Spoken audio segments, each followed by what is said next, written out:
Hey, what is up guys? Welcome back to the channel and welcome back to Gran Turismo 7 Spec 2 update is confirmed with many features coming to this game.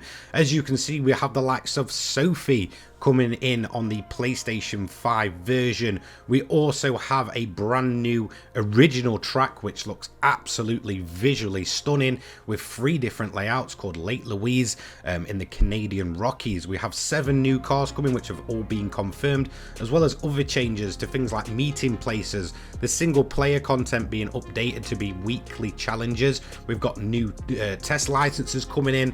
Overall, this is one massive update and I absolutely cannot wait to dig into it and get more into it tomorrow. So I'm going to head over to the website now and I'm going to give you a bit of a live commentary looking through some of the features coming with Spec 2. Okay, so let's move over to the website to have a look at some of the finer details from this update. Now, the trailer really didn't give away just how much is actually coming to this game. So we've obviously got it being revealed as the Spec 2 update, which is update 1.40. They're adding even more attractive and varied cars, a long-awaited snow track, a whole slew of new features that will enhance the gameplay even further. We hope that this version update will bring more fulfillment and joy to your in-game car life. And this is the following list of some of the things that are going to be in this update. We have new cinematic intro. The opening cinematic that plays when starting up the game will be updated. So we have a brand new intro. Thank God, because I'm sick of it, even though you can turn it off. For the longest time, I was sick of hearing that original intro. Number 2, 7 new cars. So we knew about these. As you can see, here's the official confirmation. Dodge Charger RT 426 Hemi 68. Absolutely stunning model of Dodge Charger, that one. Dodge Challenger SRT Demon 18. Lexus LFA 2010. Mercedes-Benz 190E 2.5-16 Evolution 291. Nismo 400R 95. Porsche 911 GT3 RS 992 from 2022, and the Tesla Model 3 Performance 2023. And here we have some screenshots of all of them, looking absolutely stunning, to be honest. The models in Gran Turismo never disappoint. Now, new track. Probably not what we expected, but this is just, actually happening. A snow track finally returning to Gran Turismo. It feels like a long time. I used to absolutely love it in the track builder, making snow tracks back in, I think it was Gran Turismo 5. So, Lake Louise track, a new original snow track based in Canada, will be added. This is the long-awaited addition of a snow track to the lineup. Lake Louise, located at the foot of the World Heritage Canadian Rockies, is a fully original track set inside a fantasy ski resort. The long track layout contains everything from low speed and high speed corners to a long straight, while the short track focuses on twisty consecutive corners in a compact layout. There is also a tri-oval which only has 3 corners and allows you to go almost flat out all the way around. All 3 layouts are on packed snow and even has lighting for night sessions. You must equip your car with snow tires to drive on these tracks. And in terms of the view of these tracks, absolutely stunning. I mean, look at that at night with the Gran Turismo colours. Looks absolutely beautiful. In terms of an original track, as much as I'm a sucker for the nostalgia and stuff, this looks absolutely awesome. I really cannot wait to dive into this one.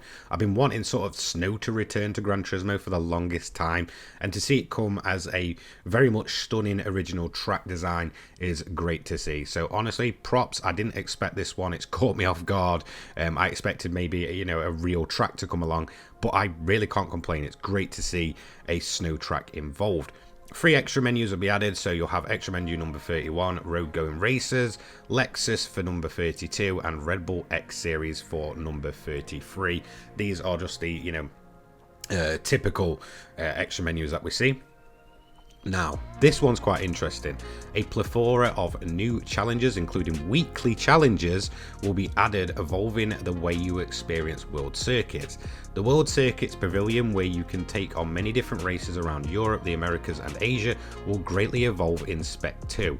There will be 5 standard level and 2 expert level races added, plus the arcade race will evolve into quick race and made easier to use.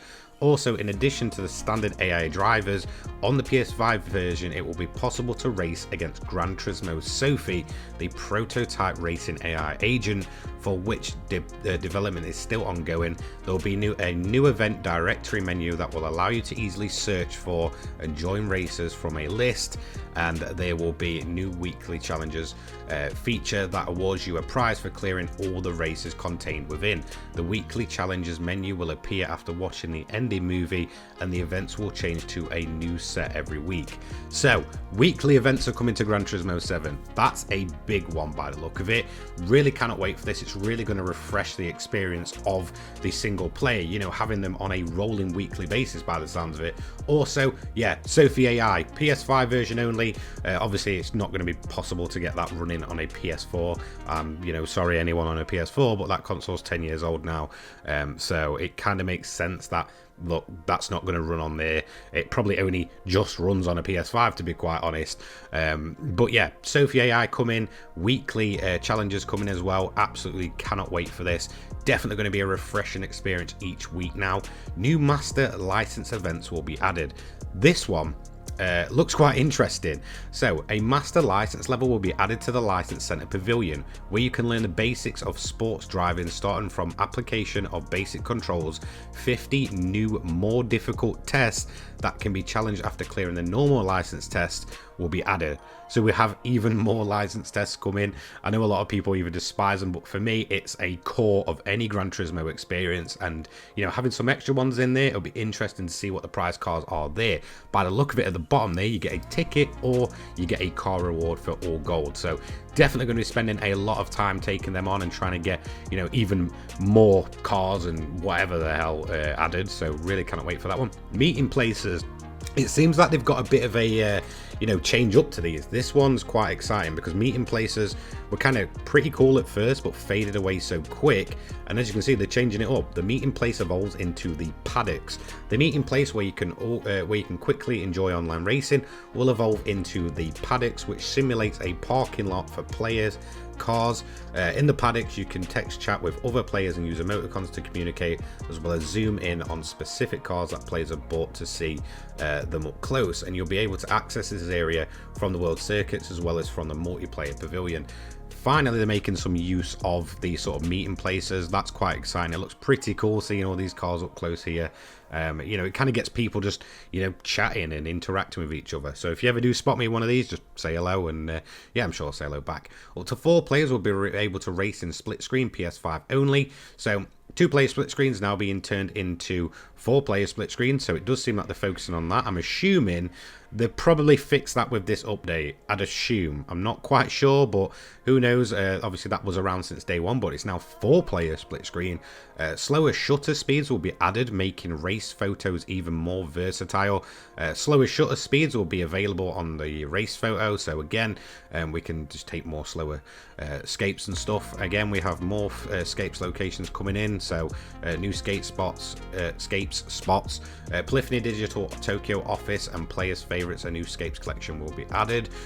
Pretty nice to be able to kind of see their offices. That'll be quite interesting. New dashboard where you can get an overview of your game progression will be added, so it's an updated dashboard. As you can see, that looks much better than the basic bland sort of black background one we had, so definitely more Gran Turismo-esque in terms of it. And there we go. Thank you for your support. We hope you continue to enjoy Gran Turismo 7. So Spec 2.0, there's an overview of some of the more notes that are on the website. Absolutely cannot wait for this one. So there we have it, Spec 2 update confirmed for November. It looks absolutely massive. There's some huge changes coming, especially in terms of the quality of life as well. This is absolutely insane, you know, seeing them kind of focus as well on the single player content and sort of make them weekly challenges. I really cannot wait for this one. Looks absolutely massive. I'm going to be covering it from tomorrow, so I will see you in the morning to go through these massive patch notes by the look of it, and yeah, we'll kind of dive into the update over the next few weeks. Thanks so much for watching. I will see you in the next one. Take care, guys. Peace.